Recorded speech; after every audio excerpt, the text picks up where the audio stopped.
Hi, everybody. Welcome to Question Authority. Today is Wednesday, 25th of August.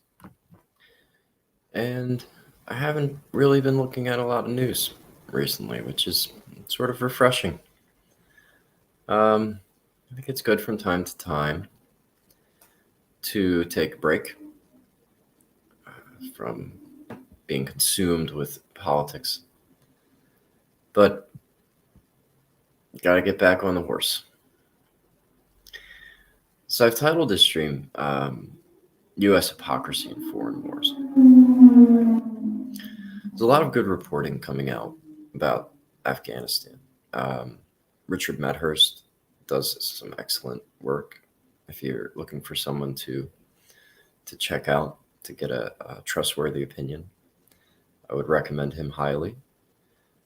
Aaron Mate did a great interview with two different military veterans that reveals quite a lot about the prolonged U.S. occupation in Afghanistan.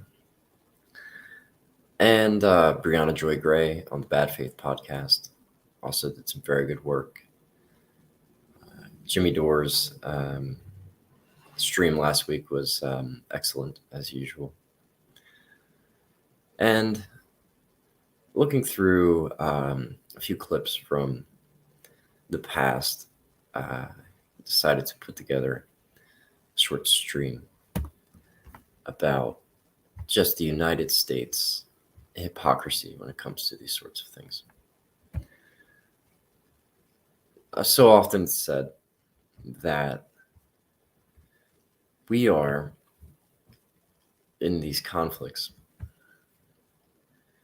to stop genocide, to go after, to enter a country for some sort of humanitarian reason. It seems like that's been used a lot in the past, a lot of different people. I'm going to actually start out the first clip I'll show, which a lot of people are probably familiar with, which is kind of hilarious. Donald Trump is a buffoon. He did say some of the quiet parts out loud. So he's talking about leaving U.S. troops in Syria. We're keeping the oil. We have the oil. The oil is secure. Let's hear that. We have the oil. The oil is secure. We have the oil. The oil is secure. We left troops behind only for the oil. And the oil. We have the oil. The oil is secure. So this is such a revealing moment with Donald Trump. Basically, just saying what a lot of us know. It's true is that we're in these countries for economic reasons. We're not in these countries for humanitarian missions. We don't have any interest in humanitarianism. Not really. A lot is being said about women's rights in Afghanistan. And it's hard because they always latch on to these things that are very hard to speak out against.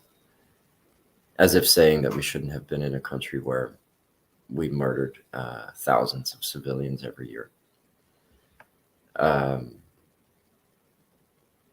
And saying that, but we're there for women's rights, and you can't criticize us because of that. Probably could have presented that a little bit more cogently. Hopefully you understand what I'm trying to say. But it's a way to sort of shut down the conversation. You can't criticize us for being there because we were doing some good. But you have to look at the cost and put that up against the benefits. We're not supposed to be in a position where we're telling other countries how they should rule themselves. Not with our troops. We could go over there and send diplomats when we do, and speak to the leaders of these countries and ask them to be kinder to their people, to provide more opportunity for their people. The United States and the Middle East cannot be any different, any more different. We have very little understanding of Islam and that how religion plays into so much of what goes on in the Middle East and how deeply religious those people are. We're a very, very secular society. And the other part that's not secular is mostly Judeo-Christian. And there have been quite a few wars fought between Muslims and Christians in the past. Those two religions don't really jive, even though they both do have some Abrahamic connections. There are a lot of similarities in the stories told and the historical characters and a lot of the moral teachings. In most religions, they at their core, they do tend to coincide quite nicely. But anyways, I haven't prepared anything about the difference between Christianity and Islam. And I'm going to just stop here. Going back into the United States hypocrisy, let's take a look at Obama as he answers a question about foreign wars.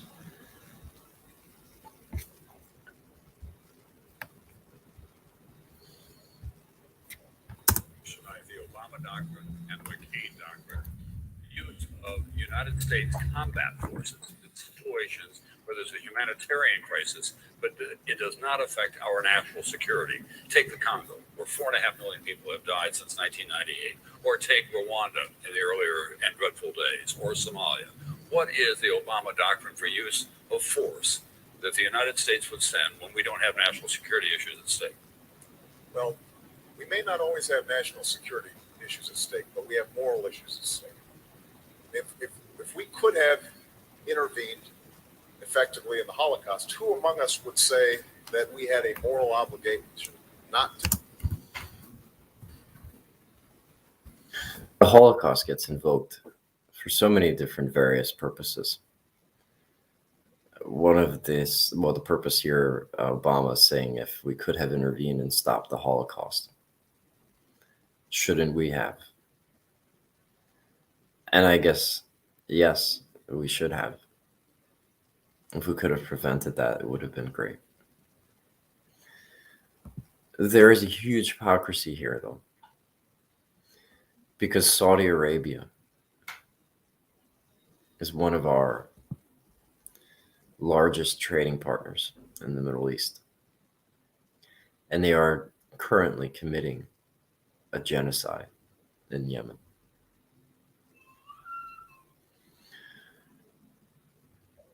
Let me just pull up the statistics.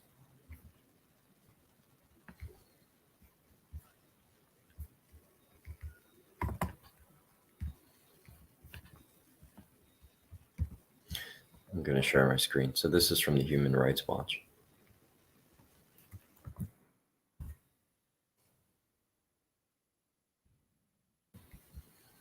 The armed conflict in Yemen has resulted in the largest humanitarian crisis in the world. Parties to the conflict have killed and injured thousands of Yemeni civilians. According to the Yemen Data Project, more than 17,500 civilians were killed and injured since 2015.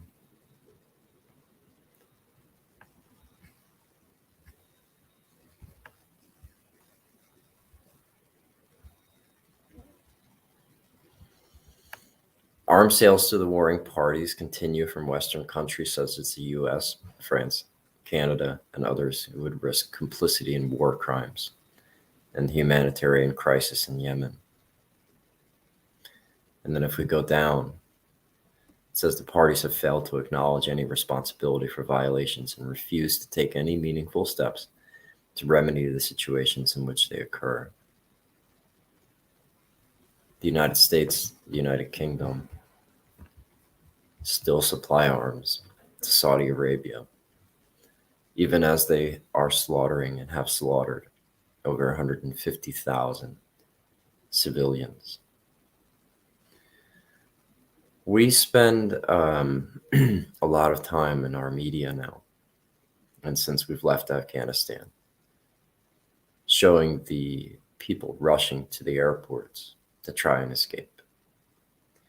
And there were 2 people who hung on to the bottom of a plane and tragically fell and died.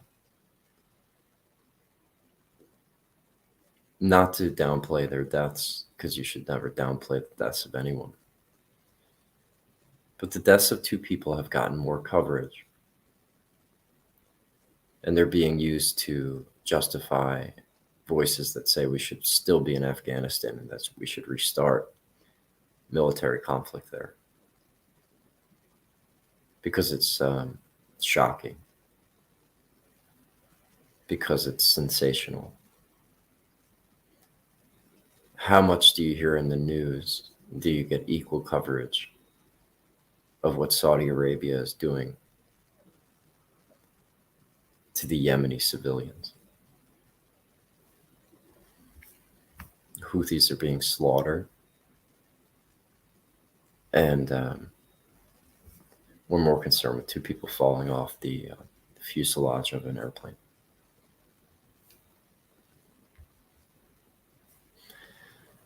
So if we look back a little bit at some other presidents or some other presidential candidates, we'll hear this same line. And let's just finish out Obama and then move on to the others. Go in. If we could have stopped Rwanda, surely if we had the ability, that would be something that we would have to strongly consider and act. So, when genocide is happening, when ethnic cleansing is happening somewhere around the world, and we stand idly by, that diminishes us. So why didn't Obama, instead of amping up all of his drone strikes and murdering civilians overseas, why didn't he take his own advice when it comes to Saudi Arabia?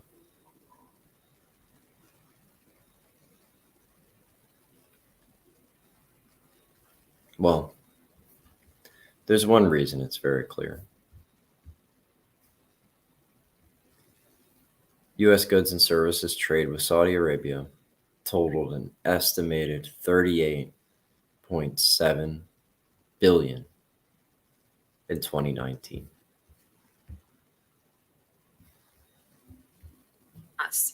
Are we going to lead the world with strength and in accordance with our values? That's what I intend to do. I intend to be a leader of our country that people can count on, both here at home and around the world, to make decisions that will further peace and prosperity. They are interested in furthering prosperity for themselves and for the United States. They are not interested in peace in any shape, form, or fashion. I'm concerned about ethnic cleansing. I'm concerned about attacks on Muslims, for example, over there. But I must stop short of using American force.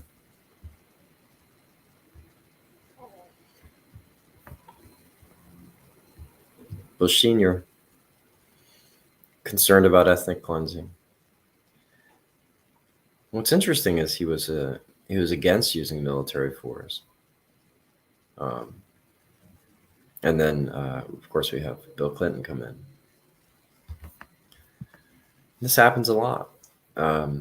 You have these repugnant Republican presidents, war hawks in and of their own right, who come in and they're under the microscope. They're given a lot more scrutiny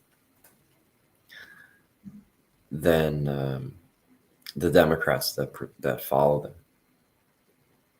And the Democrats that follow them tend to speak using the same language across the board. Everyone uses the same language. If you could have fixed the Holocaust, would you have not intervened? No one can answer no to that question. It's a good sales tactic. Ask a question that provokes a yes. You're more likely to receive a yes. To the next point.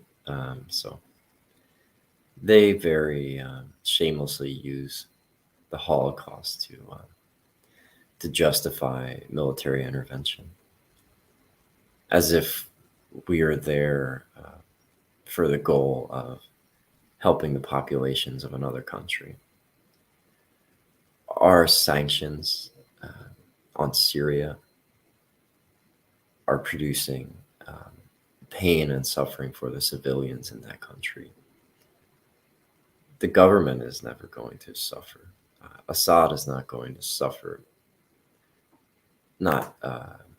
He'll have something to eat every day, a bed to sleep on because of our sanctions. But there are people who live in that country, civilians that are suffering because our sanctions are cutting them off, their economy off from vital means of trade.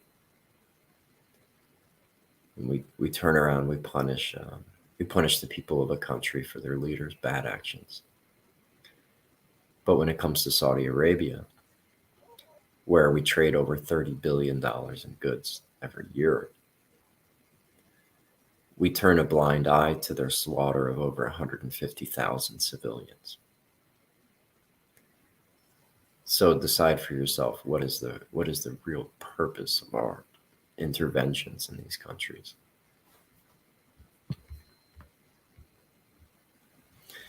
Now, I'm going to play this clip from Noam Chomsky. And this is a clip where he's talking about the Afghanistan war back in the 80s, because this conflict has been going on for a very long time. Russia and the United States in the 1980s practically destroyed the place, not to help the Afghans. As soon as the place was destroyed, they pulled out, and the forces that the United States had organized to harass the Russians then took over. They're now called the Northern Alliance, and that led in the early 90s to what Human Rights Watch calls the worst period in Afghan history, as these various criminal forces that the U.S. had organized with its allies just tore the place apart. They probably killed 50. So the same thing we did in the 80s. He talks about these criminal alliances. We prop up these militant forces that oppose whether it's the government of a country, I guess in Afghanistan. They did the same thing over and over again. The warlords that they were propping up in Afghanistan back in the 80s destroyed and terrorized the country. And then we go in now, over the last 20 years, the warlords that we paid and a lot of the government forces that we were supporting were responsible for having child sex slaves, among many other terrible offenses. And U.S. military officers were prevented from blowing the whistle on these things. That was revealed in the Afghanistan papers. Well, let's go back to Chomsky and hear what he has to say about the Taliban. 50,000 people. I mean, they were carrying out mass rapes, slaughters, and destroyed Kabul. In fact, they were so horrendous that when the Taliban came in 1994, 1995, they were actually welcome, because at least they were bringing some kind of order to them. And we have it happen again. It happens again. So we don't learn our lessons, or we just don't care. The Taliban came in now recently to Afghanistan, and what's it, 300,000 troops or something like that. They did not fight. Now I've heard that a lot of these soldiers, one thing that a lot of the generals were doing is actually taking the paycheck or half of the paycheck for their enlisted service members and saying, you can just stay home, but give me half of the pay. So that type of corruption apparently was very relevant or very prevalent. There's also there was a section of the country where people were they cut down lumber, and they never had to pay a tax on this lumber.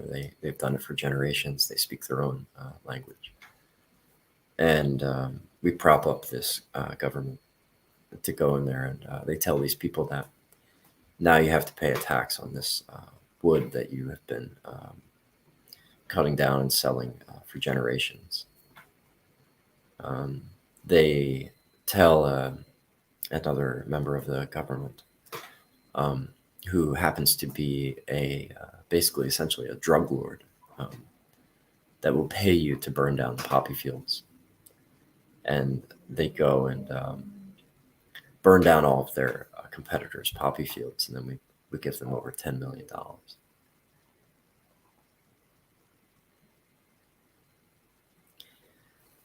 So I guess my point in doing this and posting this video and sharing this is just to, for anyone that listens, and anyone who might be confused, when they tell you that we need to go and occupy another country, look for the economic value that the United States gains from the conflict, and then you'll find the purpose for why we're there. And don't let your heart or your emotions be swayed by people telling you that we're there for humanitarian reasons, because more often than not, we are not there for humanitarian reasons. Over $300 million a day were spent in Afghanistan. Many military contractors got rich off of this. This was a Ponzi scheme. It's a very good clip from Julian Assange.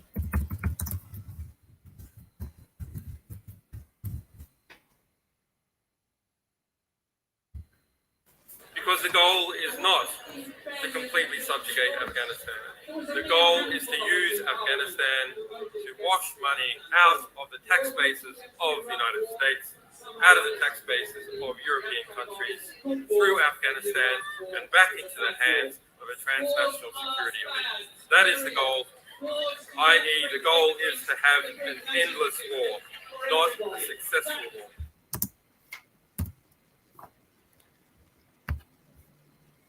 So they're laundering our tax money, guys. Guys and girls, anyone who is listening, they spent 20 years laundering our money, because they can't just take our tax dollars and just give them to their friends, just give them to their contractors that they think that deserve it, or whatever backroom deals are going on. They laundered over $300 million a day.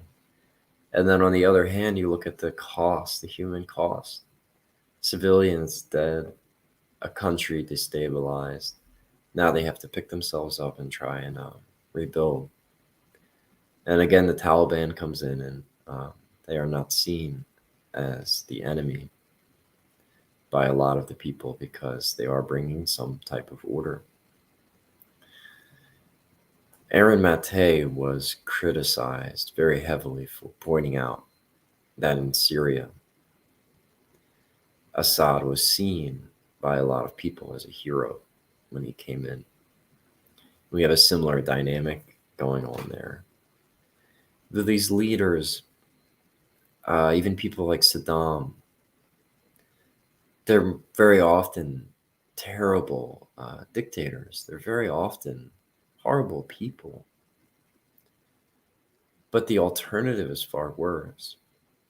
And the United States sticking their hand in the pot, stirring it around to pull out some gain for themselves before they leave the situation worse than it was before, should not be applauded and should be resisted by us, the citizens of this country, where we have to unfortunately go if we try to travel overseas and explain what the people at the top are doing. I remember visiting Afghanistan, or well, no, I never visited Afghanistan. Amsterdam. I visited Amsterdam back in, I think it was 2002.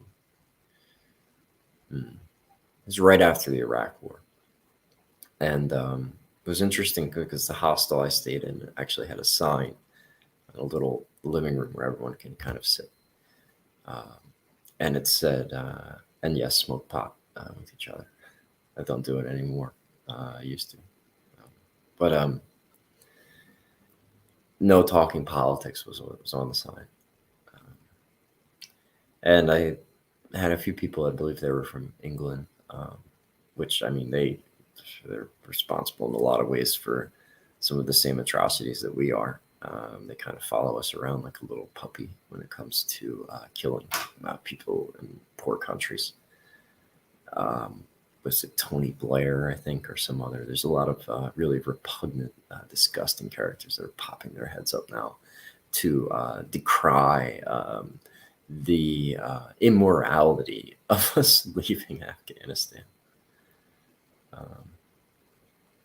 But I had a very interesting conversation with them because all they see are, well, in this case, it was George Bush Jr.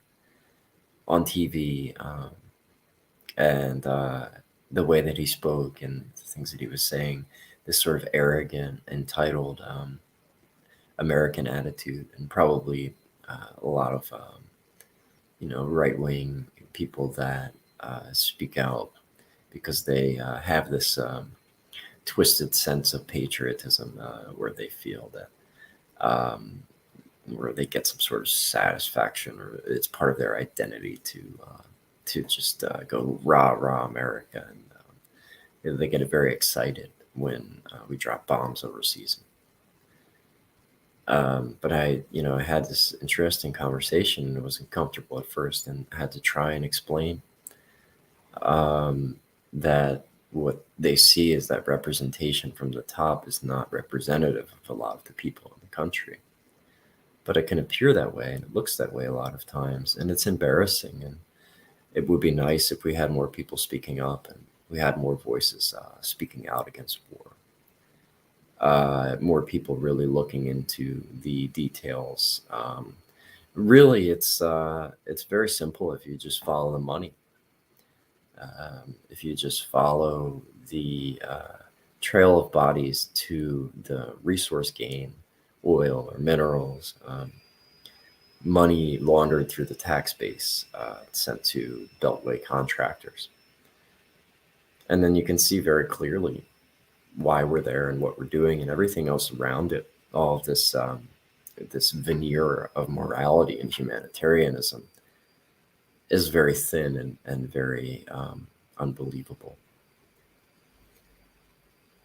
Biden pulling out of Afghanistan, whether he did it as well as he could have or not. And I think Aaron Matei had a very interesting point on Useful Idiots. He was with Katie Helper. And he said, it could be a lot worse. We should be happy about how good it's gone. And that's a good perspective too, because I don't know how these huge conflicts that we've been in for so long and our withdrawal from them, how it typically will go. But it's true. I can imagine it being a lot worse. So Biden's approval rating is now sinking. I applauded the decision to leave Afghanistan. Richard Medhurst, he actually had a very good point, though, because he points out that Bush did lie. And I think maybe it was one of the people he was interviewing. But I think it was the Army general that resigned. He said, in the very beginning, Bush, they're all the same. Mix their names up like children in a big family.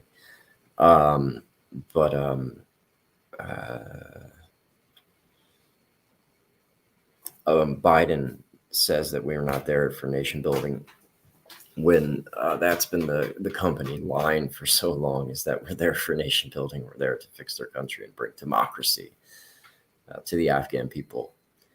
And in doing that, he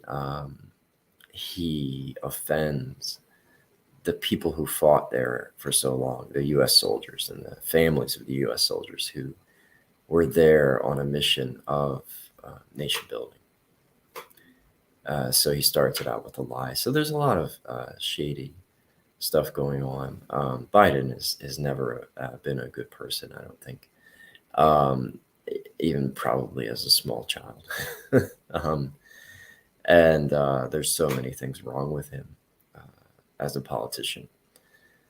Currently, he's just an aging, kind of like weird grandpa type character. I can't believe in a country of so many people, our choices for who will lead us, it gets narrowed down so small to these terrible, terrible candidates. And it's just unbelievable that we had Donald Trump, another old white man, could barely put a sentence together, and now we've got another old white man who can barely put a sentence together, and both of them have killed civilians overseas in wars where we had no declaration.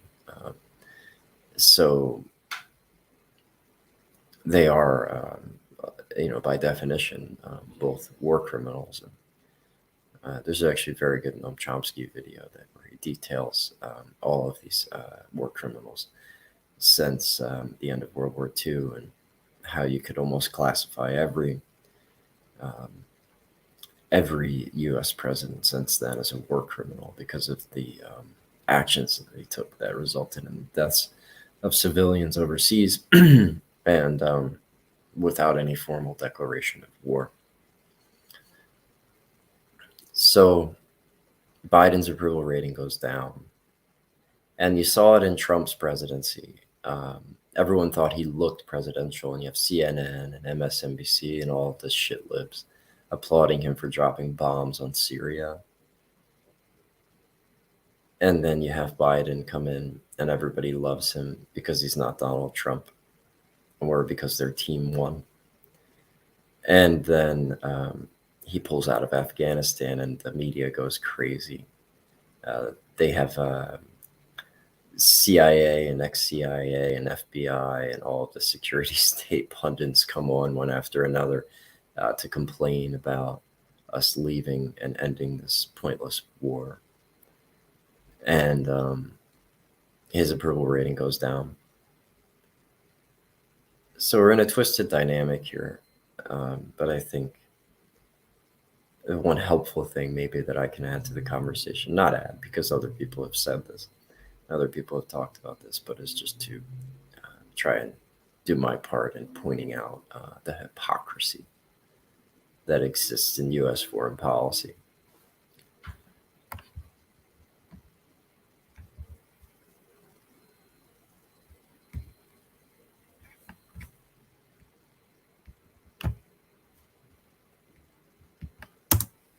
It's going to go well over it. National security. Take the Congo, where 4.5 million people have died since 1998. Or take Rwanda in the earlier and dreadful days, or Somalia. What is the Obama doctrine for use of force that the United States would send when we don't have national security issues at stake? Well, we may not always have national security issues at stake, but we have moral issues at stake. If we could have intervened effectively in the Holocaust, who among us would say that we had a moral obligation not to go in? If we could have stopped Rwanda, surely if we had the ability, that would be something that we would have to strongly consider and act. So, when genocide is happening, when ethnic cleansing is happening somewhere around the world, and we stand idly by, that diminishes us. And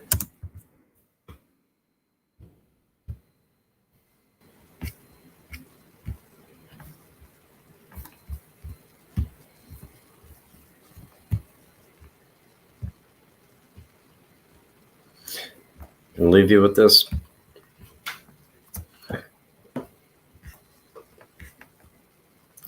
Saudi Arabia, who we trade over $30 billion a year with, who we arm and still send weapons to, is still committing a genocide.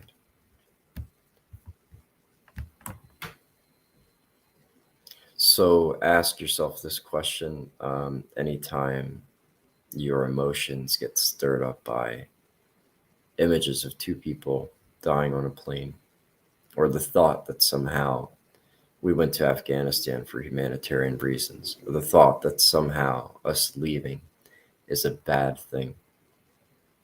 Ask yourself why, when over 150,000 people have been killed, civilians, by Saudi Arabia and Yemen. I think it's something like 150 children die each day. Why is the United States not intervening there? So this is a huge, huge hypocrisy. It's been Question Authority. I'll talk to you guys next time.